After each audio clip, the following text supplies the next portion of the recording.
En revanche, il y a un projet qui tourne. Et ils ont du courage de le faire, c'est à Vénissieux, Bosch. Ils faisaient des pompes à injection dans l'automobile. Le site allait fermer. Les syndicats se sont mis d'accord. Comme ils sont en plus très intégrés dans un comité entreprise européen, et ça c'est un truc très important que tu mentionnais, les questions de distance, ils se sont mis d'accord avec leur partenaire allemand de Bosch, et ils sont allés présenter un projet à la direction de Bosch. Et aujourd'hui, ils vont faire du photovoltaïque, y compris avec une spécificité, c'est qu'ils savent déjà recycler totalement les panneaux. Ce que je veux dire, c'est que sur l'industrie, il n'y a rien qui est terminé. Il faut, quand vous regardez comment ça se passe dans d'autres pays, on sait à peu près quelles sont les clés du succès. Les clés du succès, tu l'as dit, c'est le dialogue social. Essentiel. S'il n'y a pas de dialogue social, ça ne marche jamais. Donc la qualité du dialogue social. Deuxièmement, il faut du temps. Un peu de temps. Ça veut dire quoi? Comme tu l'as dit, ça veut aussi dire que les objectifs des détenteurs du capital ne sont pas totalement déconnectés des objectifs de la production. Le Jabi, quand les types ils veulent 12% de rentabilité et que l'usine fait 2% de rentabilité, les types ils n'en ont rien à foutre de se barrer. Il ne faut pas se raconter d'histoire. Ils viennent là, ils n'ont pas leurs 12%, ils s'en vont. Tant qu'on n'aura pas résolu ça, on aura un problème de fond. Alors c'est vrai, ça veut dire quoi? Ça veut dire davantage de participation des salariés au conseil d'administration. Ça veut aussi dire qu'on doit favoriser tous les modèles d'économie sociale et solidaire où ce sont les salariés qui participent très largement aux décisions de l'entreprise. Et puis, il faut arriver à trouver des systèmes à travers des fonds de garantie, à travers des banques d'investissement qui stabilisent le capital d'une entreprise. Pourquoi les PME marchent bien en Allemagne? 95% des PME et des entreprises de taille intermédiaire en Allemagne, c'est capital familial. Donc ils se mettent autour, ils disent c'est mon entreprise, on va innover, on va investir, on va prendre le temps, on aura peut-être un peu moins de rentabilité, mais on va investir parce qu'on a les années, parce qu'on sait où on va. Et c'est pas je veux tel taux de rentabilité, si je ne vais pas, je m'en vais. Et là, il va falloir trouver les moyens de stabiliser le capital des entreprises. Et puis, tu l'as dit aussi, c'est quels objectifs on donne à notre tissu industriel. Alors, on l'a vu, le bâtiment, les énergies renouvelables, l'agriculture paysanne, bio, une alimentation saine, tous les services de proximité, tout ça, on sait à peu près vers quelle économie on veut aller. Simplement, il faut la volonté politique de le faire, il faut l'accord sur l'orientation, et puis, comme je l'ai dit, il faut les systèmes de gouvernance. Vous allez voir dans d'autres pays, c'est extraordinaire. Vous allez au Danemark, ils ont des régions, ils mettent autour de la table des collectivités qui ont la compétence industrielle, les investisseurs, les syndicats, les organisations de la société civile, les machins, et ils se disent, voilà, qu'est-ce qu'on veut faire dans les 20 ans qui viennent? Qu'est-ce qu'on veut faire dans les 30 ans qui viennent? Le problème en France, c'est qu'on est jacobin, et qu'en plus, on nous vend un système industriel qui est mort. Il faut se dire la réalité, quand vous avez le président de la République qui se réfère au général de Gaulle pour parler de l'industrie française du XXIe siècle, ça fait peur. Moi, j'ai un très grand respect pour le général de Gaulle. La Seconde Guerre mondiale, tout ça, même en 58, tout ça, il a fait des belles choses. Mais, hein? Attendez. Ça fait 40 ans qu'il est mort. Mais, quand même, pensez quels doivent être nos choix industriels à l'époque où, imaginez qu'il y ait des ordinateurs un jour dans votre poche, dans vos machins, vous voyez, on n'est pas dans le vrai monde quand on raconte des histoires comme ça. Et ça, il va falloir régler ça. Et c'est pas un dernier point que je voudrais mentionner, c'est la question, c'est évidemment, il faut favoriser les PME, c'est la question de la relation de la PME au grand groupe. On a une spécificité française, c'est qu'on n'aime pas beaucoup les PME, et on aime beaucoup les grands groupes. Et ça, c'est un problème parce que ça vous donne un tissu industriel qui est très peu innovant et très peu réactif. Pourquoi? Parce qu'aujourd'hui, c'est quand même un peu ce qui s'est passé aussi à Châtellerault et ailleurs. c'est que vous avez des entreprises, des grands groupes qui externalisent une partie de leur fonction industrielle, qui ne veulent plus en assumer la responsabilité et qui traitent les PME ou les sous-traitants comme soit une variable d'ajustement, soit comme des start-up. Dès que vous avez une PME qui invente un truc, on l'absorbe. Et après, elle rentre dans le grand groupe, où elle vend son truc. C'est-à-dire qu'il n'y a pas de logique d'un tissu industriel fort autour de grandes PME qui donnent toute la dynamique, encore une fois, à l'industrie allemande. Alors tout ça, il va falloir le protéger, préférence sociale et environnementale aux frontières de l'Europe, bien sûr. Il n'y a pas de raison, comme tu l'as dit, ce n'est pas du protectionnisme, c'est de la protection. Il n'y a pas de raison qu'en donnant un échéancier normal, on ne puisse pas dire aux Chinois et aux autres, vous ne respectez pas la liberté syndicale, et bien vous n'accédez plus au marché européen. Voilà. On ne peut pas à la fois vivre, nous, dans notre consommation, de l'exploitation des travailleurs chinois, et faire qu'il n'y a plus de boulot pour les travailleurs européens. Et évidemment, la question est celle-là. Et puis la question des marchés publics. Voilà pourquoi aussi il faut que les collectivités régionales, locales, aient plus de poids. Qu'on puisse mettre du contenu local dans les marchés publics.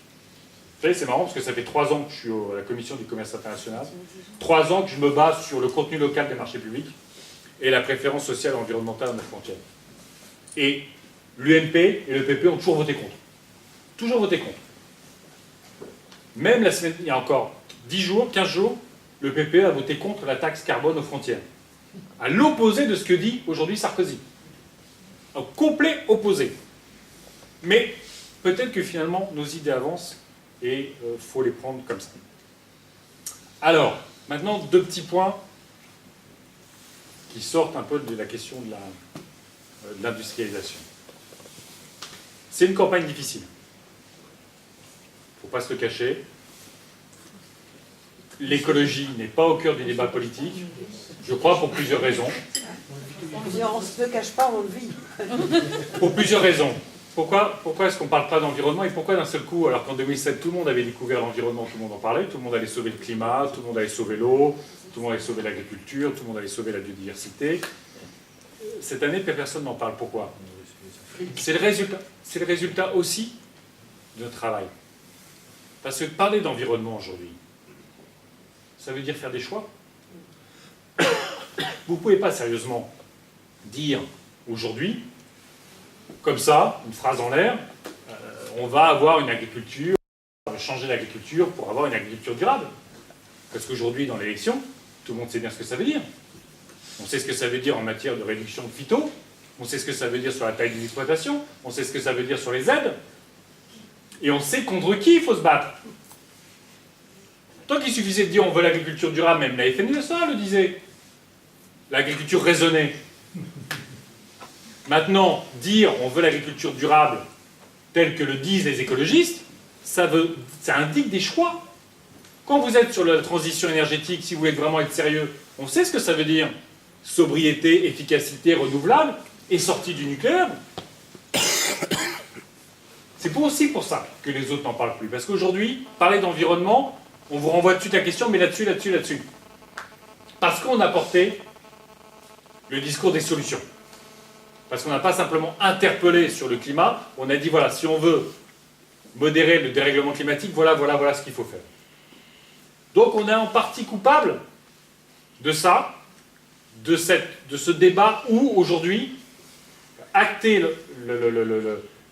la question de l'environnement, c'est faire des choix et les assumer publiquement. Et aujourd'hui, ils ne sont pas capables, donc c'est notre rôle aussi de pousser là-dessus.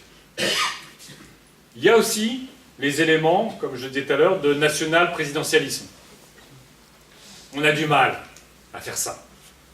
On a du mal à dire, vous voyez, quand je serai président, vous allez voir ce que ça vous allez voir. On a du mal parce qu'à la fois, on sait que ça ne va pas être simple. C'est-à-dire, qui peut prétendre avoir les solutions aujourd'hui aux crises? Franchement, on a des bouts de solutions. Mais notre démarche, et c'est la force, notre démarche, c'est pas de dire, nous, on veut donner la parole au peuple. Sur des référendums qui visent à stigmatiser les chômeurs ou les immigrés. Nous, notre démarche, c'est de dire on veut redonner le pouvoir aux citoyens. Pour qu'ils décident au niveau local de leur agriculture, de leur alimentation, de la gestion de l'eau, de leur avenir énergétique. Qu'ils discutent de des programmes ou qui participent à la vie de l'école, ou qui se projettent au niveau européen pour régler les problèmes de la dimension européenne. Donc on est sur ce schéma-là, et ça c'est pas simple, parce que ça veut dire que globalement, on veut faire fonctionner en permanence la démocratie pour qu'elle-même, la démocratie, d'une certaine façon, construise les réponses à nos crises. Et on sait à quel point on va en avoir besoin. Et ça boucle avec mon premier point. S'il y a un truc qu'il va falloir défendre dans cette campagne, c'est le vivre ensemble. C'est essentiel aujourd'hui. Et c'est pas simple. Il ne faut pas se raconter d'histoire, il y a de la colère dans ce pays. Il y a de la colère face à la crise. Et si il est aussi facile, malheureusement, d'agiter le drapeau des boucs émissaires, c'est parce que les gens sont prêts à focaliser une colère sur un prétendu coupable. Et donc, mais c'est notre rôle de construire le vivre ensemble. Parce que des drames, il y en aura dans notre société. Mais si les quartiers populaires ne sont pas à l'abandon, si les communautés religieuses ne sont pas stigmatisées, si on arrive à faire que chaque résident devient un citoyen, y compris à travers le vote aux élections locales, si on arrive à faire tout ça, eh ben, la société s'organise. Et la société gère mieux ses déséquilibres. Donc ça va être ça notre rôle. Et il va falloir le faire dans la campagne qui vient, avec Eva, et puis après, ici, avec Véronique, avec responsabilité. La responsabilité, c'est le respect d'un accord. On peut être d'accord, on peut ne pas être d'accord, on a passé un accord avec les socialistes, qui est un accord de contenu. N'oubliez jamais l'accord de contenu, hein, quand, y compris sur des aspects qui ont été très critiqués, par exemple la réforme du Conseil de sécurité avec la remise en cause du droit de veto. C'est le droit de veto qui permet les massacres en Syrie aujourd'hui. Ne pas oublier ça. Et que la France n'aurait jamais mis son droit de veto sur la guerre en Irak s'il n'y avait pas eu l'accord avec l'Allemagne. Donc c'était bien une construction européenne. Mais il y a des choses importantes dans cet accord. Et puis il y a un accord électoral. Ça nous engage, cet accord électoral. On a, par tradition, parce que c'est compliqué, parce que, voilà, on n'a jamais été majoritaire dans ce pays, on considère qu'on a plus raison que les autres. Et que c'est plus simple. C'est vrai qu'on a plus raison que les autres. Sinon, on ne fait pas de la politique. Si on a nos convictions. Mais ce que je veux dire, c'est que dans cette circonscription, même si la période de la campagne présidentielle est une période qui n'est pas simple, il faudra espérer que chaque militant socialiste, chaque électeur socialiste vote pour Véronique. Souvent, et on a raison, on exige le respect vis-à-vis des écolos. Ça ne nous a pas toujours été donné. On ne va pas se raconter d'histoire. Mais un accord, ce n'est pas simplement exiger des socialistes qui nous respectent. C'est les respecter. Moi, je veux croire qu'après le premier tour, après l'élection présidentielle, il n'y aura plus de problème dans cette circonscription. On verra ce qui se passera.